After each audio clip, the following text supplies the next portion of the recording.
reaction to the verdict? Um,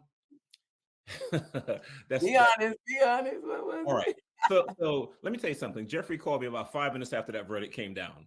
I'm sitting there in my office. I'm watching it on the live stream. I'm doing some work. I'm excited as hell for Max Yeah. and Doug and their clients.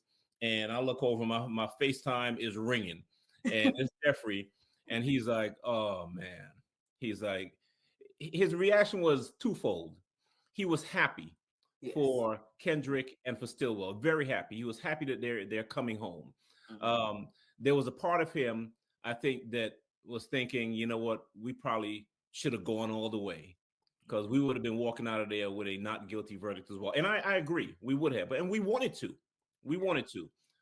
Came a point where Jeffrey made a decision that he wanted to go ahead and enter that plea and go home on that day, and he did.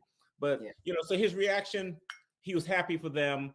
There was a little bit a little bit of regret on his part, but overall, he's still doing great. Yes. He's happy to be home. I was talking to him. He's out in California. He's out in LA. So he's doing just fine, and he's going to be doing just fine. Let's put him on speaker. Isn't that Hey, something? Jeffrey, what's going on, man? Man, just chill. What you got going? I'm actually on a live stream with a reporter talking about you. Okay. Say hello to the folks. Hey, y'all see Young Thug. Hey, Young Thug. We have been praying for you, supporting you, watching you. We are keeping you in prayer while you're on this probation. It's just, yeah, we got you in prayer. Hey, Jeff. Yes, sir. Get me off the probation. Okay. I wish we could start a petition to do that. We got to get you on the channel so people can hear from you. Like, everyone has been so invested in this trial and the outcome. How did that support feel? This is the question I just asked. Did you feel the support from everyone? Jeff, we'll hold off on the attorney-client conversation in a second, but what the folks want to know is how you felt about the support that you received from everyone online in the chats, everyone out there. How you felt about that support? I was lovely. It kept me going. There you go. There you go. Listen, man. Thank you. Can you send me those photos of the jury they got out of my house? I will do that. I'll do that. Tell you what. Let me wrap this up, and I'm gonna call you back in a few minutes so you and I can chat offline. Okay? Okay. Don't go to sleep, man. I know you're on a different time zone over there, but I'm gonna talk to you in a little bit. In Miami. You're Miami? Yeah, I'm good. Okay. All right, man. I'm gonna call you back in a few. Okay?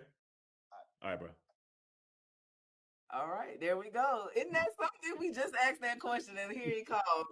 Here we come. Yo, it's Big Ant, the spokesman, man. We back. Another edition of Urban Politicians TV, UPTV. Make sure you stay on your pivot at all times, man. Had to come tap in as we seen earlier this week.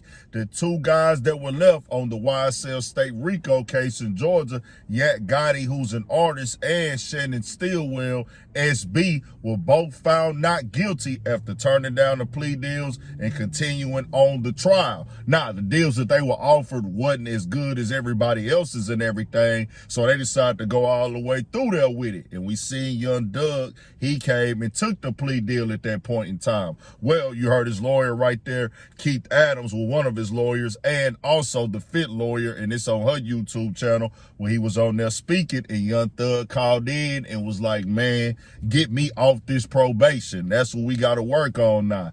And I would think so. You heard his lawyer say he was happy for his homies after they was able to beat the charges and everything like that, and found innocent in this case with the way everything played out. Thug called him right after that, like, man, what's really going on? Now, ultimately, this was Young Thug's decision. Young Thug wanted to take the plea. His lawyers wanted to continue to fight. But in the end, even his pops had came on there and said that he didn't want him to take the plea either. But in the end, it's ultimately your client choice. Your client decides. Young Thug made the choice, man, I want to go home today. I ain't got time for this no more, bro. I'm over with it. Now, everybody was saying he shouldn't have did that. 15 years is too long. It's easy for you to say when you don't know what the future holds. like I say, the plea that he took was a no contest plea. It was a plea where, okay, nigga, I'm not really officially saying this and this and all that, but the back end of it was the 15 years of probation and stuff, and he got a lot of stipulations, him being an artist. It's gonna be a road that he gonna have to stay clean on, stay on point. And people could say this and say that, bro. You don't know what was going on the other side of this. And maybe, who knows, it could have turned out different. You can't see the future, and it's in the hands of the jury at the end of the day. You don't know how that jury thinking. You don't know how that jury feel. Hey, you ain't got to come on here and say you did this, you did that, did that. This is a plea where you're going to be able to walk off. Now, you is going to have the people in your life, but that is different. Then you also seen where he said, hey, man, what's up with my jury, dog? I was seeing that inside the courtroom as well, where somebody had a watch on, they was handling the watch and things like that. And this case was just all over the place as the way the police handle stuff, the way that the prosecutors handle stuff. It was supposed to be stuff that was redacted, and that was what led to them having to push that last motion in for mistrial.